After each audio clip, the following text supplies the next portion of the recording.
తెలంగాణ బహుళజన బీడీ కార్మిక సంఘం BLTU ఆధ్వర్యంలో కుంటాల మండల కేంద్రం 2025 సంవత్సరం నూతన క్యాలెండర్ ఆవిష్కరణ జనవరి 8న చలో నిర్మల్ కలెక్టర్ కార్యాలయం మహాధర్నాను జయప్రదం చేయండి. ఎస్ సిద్దిరాములు రాష్ట్ర అధ్యక్షులు తెలంగాణ బహుళజన బీడీ కార్మిక సంఘం BLTU పిలుపు. ఈరోజు నిర్మల్ జిల్లా కుంటాల మండల కేంద్రంలో రాజు కమల బీడీ సెంటర్లో తెలంగాణ బహుళజన బీడీ కార్మిక సంఘం BLTU ఆధ్వర్యంలో 2025 నూతన సంవత్సరం క్యాలెండర్ను బీడీ ప్యాకర్లతో రాష్ట్ర అధ్యక్షులు ఎస్ సిద్దిరాములు ఆవిష్కరించారు. ఈ సందర్భంగా మాట్లాడుతూ తెలంగాణ రాష్ట్రంలోని BLTU తెలంగాణ బహుళజన బీడీ కార్మిక సంఘం కార్మికుల సమస్యపై రాజీ లేని పోరాటం చేస్తోందని పేర్కొన్నారు. క్యాలెండర్ ఆవిష్కరణ చేయడం అనేది జరుగుతున్నది. కుంటాల మండల కేంద్రంలో రాజకమల్ బీడీ సెంటర్లో ఇవాళ తెలంగాణ బహుళజన బీడీ కార్మిక సంఘం తెలంగాణ బీడీ పరిశ్రమలో ఒక అగ్రభాగంలో నిలబడి కార్మికుల పక్షాన ఎలాంటి రాజీ లేని పోరాటం చేస్తున్నటువంటి సంఘం ఏదైనా ఉన్నది అంటే అది BLTU తెలంగాణ బహుళజన బీడీ కార్మిక సంఘం.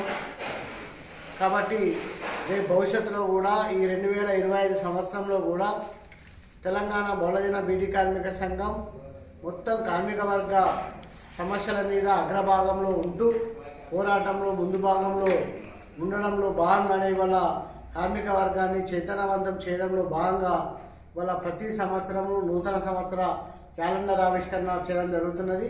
ఈ 2025 మరి సందర్భంగా కూడా క్యాలెండర్ ఆవిష్కరణ చేయడం అనేది జరుగుతున్నది.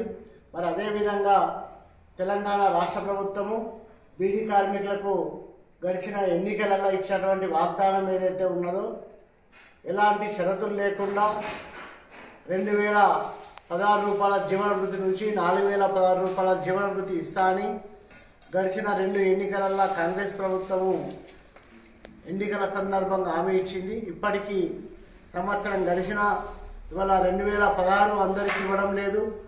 మరి ఇస్తామన్న 4016 రూపాయల జీవన వృత్తి అందరికీ ఇవ్వడం లేదు.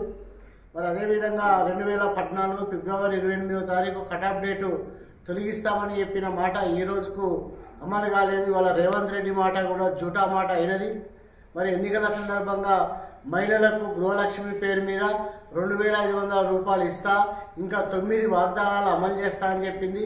మరి మా కార్మికుల ఓట్లతో గద్దెనెక్కినటువంటి ఎమ్మెల్యేలు, మంత్రులు, ముఖ్యమంత్రులు ఇవాళ మరి మాట తప్పారు. ఇప్పటికైనా తెలంగాణ రాష్ట్ర ముఖ్యమంత్రి దిగేసి వచ్చి ఎన్నికల సందర్భంలో ఇచ్చిన వాగ్దానం అమలు చేయాలా, లేకపోతే ఈ 8వ తారీఖు నాడు చలో నిర్మల్ కలెక్టర్ కార్యాలయం ముందు పెద్ద ఎత్తున బీడీ కార్మికులతోటి మహాధర్నా ఏర్పాటు చేస్తున్నాం. జరగబోయేటువంటి పరిణామాలకు ప్రభుత్వం బాధ్యత వహించక తప్పదనేది తెలియజేస్తూ ఈ అవకాశం ఇచ్చిన అందరికీ కూడా జై భీమ్ లాల్ సార్ తెలియజేస్తూ ముగిస్తుంది.